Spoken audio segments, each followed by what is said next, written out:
Hey everybody, Daniel here. It's cold, it's windy.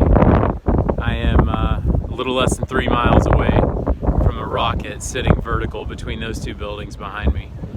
What you can see here is NASA Social, got like a little VIP area right here off the NASA Causeway.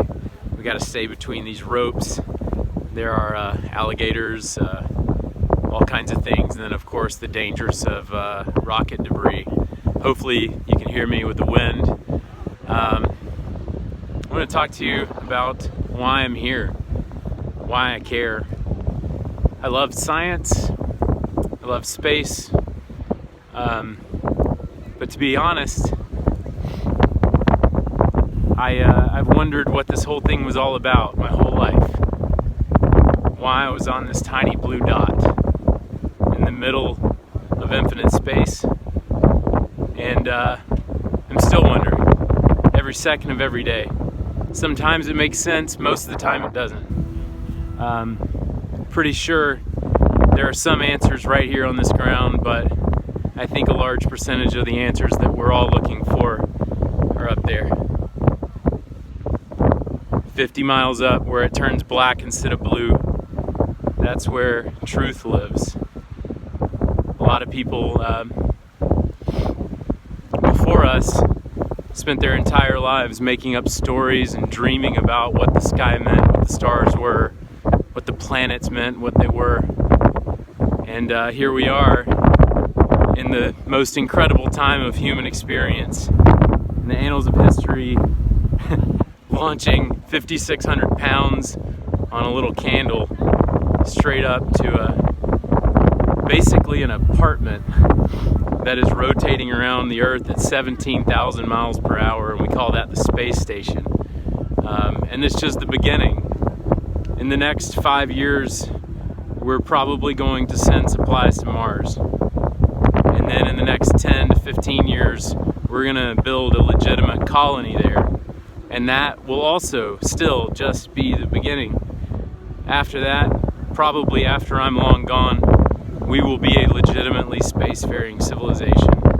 We'll be searching for answers outside of our solar system, and we'll eventually go interstellar to the next star over, and then the next one, and then the next one, and then we're Star Trekking it, folks. For me though, it's less about the science, and it's less about the travel, and it's more about the pursuit of understanding what we're doing here. Why am I on this planet? Why do I care to teach kids? Why do I fall in love? Why does my family matter?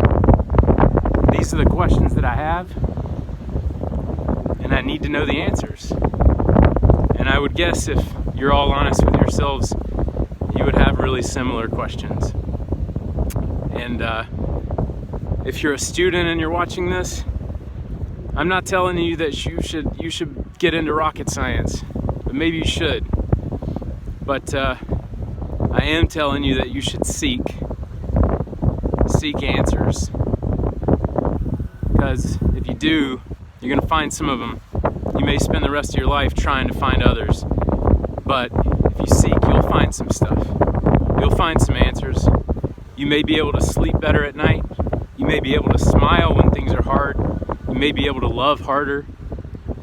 And that's why I'm here today. And it's all being represented, manifested in this rocket. It's gonna go off right there. I'm gonna shoot some video today with a pretty sweet camera. And eventually in the next week or so, I'm gonna cut some of it together and send it out on YouTube and Twitter and everywhere else. Probably gonna shoot a little bit of video on my phone, post that for you. Enjoy. Live stream it on spacex.com/webcast if you get a chance. It's gonna go off at 12:16 Central. So if you're in Alabama and you're watching 12:16, you better be watching. And then within the next 8 minutes after launch, we're gonna see the booster land way over there, and we're gonna hear a sonic boom when it re-enters the atmosphere. It's gonna be incredible.